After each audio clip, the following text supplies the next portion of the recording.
दोस्तों, मैं कन्फर्म हूँ कि ये सवाल का जवाब आपके पास नहीं होगा। अगर मैं आपसे ये पूछूँ कि टाइम क्या है, तो आप बोलेंगे कि अभी रात के 11 बज रहा है, कल सुबह 6-7 घंटा बाद सुबह हो जाएगा, उसके बाद ये वो लनफन आप बताएंगे टाइम यही है। लेकिन टाइम का कॉन्सेप्ट एक समय जब ब्रह्मांड में कुछ था नहीं, तो टाइम का कॉन्सेप्ट भी नहीं था। टाइम कहीं से आया है, टाइम का जन्म हुआ है। टाइम का जन्म कैसे हुआ? मान लीजिए मेरे हाथ में ये कोई सामान है। मेरा कोई दोस्त सपोज कीजिए अमेरिका में है, कोई जर्मनी में है, कोई इंडिया में किसी शहर में है, नेपाल में है, श्रीलंका में है, और ये एक साथ सभी के पास ये प्रेजेंट रहे, दोनों सभी के पास ये एक समय में प्रेजेंट रहे, तो टाइम का कॉन्सेप्ट तो ख़त्म हो जाएगा। फिर अमेरिका वाले दोस्त के पास भी ये रहे, जर्मनी वाले के पास ये रहे, इंडिया में बेंगलोर में भी है उसके पास भी ये रहे, जब उसको लगे तो ये रहे। एक वस्तु सब जगह एक समय में रहे, तो टाइम का कॉन्सेप्ट तो ख़त्म हो जाएगा। तो ऐसा कैसे हो सकता है? ऐसा हो सकता है इसमें अगर इतना गति आ जाए, इतना स्पीड आ जाए कि आप जिस टाइम पे डिपेंड हैं उस टाइम से पहले ये हाजिर है। आपके पास टाइम का भी तो कोई मानक होगा।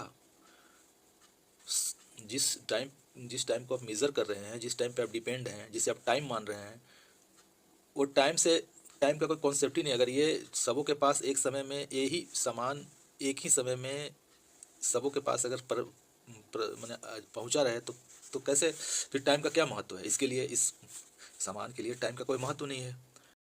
तो अभी दूसरा ये है, या तो इसकी गति इतनी बढ़ा दिया जाए कि ये सबों के पास एक ही समय में हाजिर रहे, प्रस्तुत रहे, तो फिर इस सामान के लिए समय का कॉन्सेप्ट खत्म हो जाता है। समय इसके लिए कोई मायने नहीं रखता है। सबों के पास हाजिर है तो समय का आवश्यकता क्या हुआ कि आगे पीछे वहाँ पहुँच रहा है, या उसके पास नहीं है, अरे पहुँच रहा है, अभी तो आया में 1 घंटा लगेगा।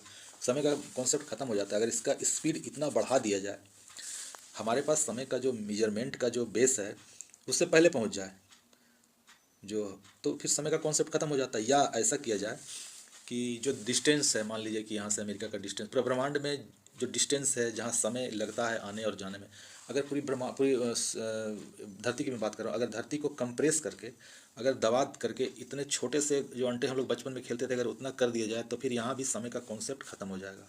या तो फिर इसे पूरी गति दे दिया जाए, या पूरा धरती को दबा करके एकदम छोटा कर दिया जाए, तो इसके मॉलिक्यूल इतने पास आ जाएंगे, इतने पास आ जाएंगे, इतने पास आ जाएंगे, इन्फिनाइट डेंसिटी आ जाएगा कि समय का कॉन्सेप्ट खत्म हो जाएगा। जो एक पल भी बोलते हैं वो पल भी यहाँ समाप्त हो जाएगा।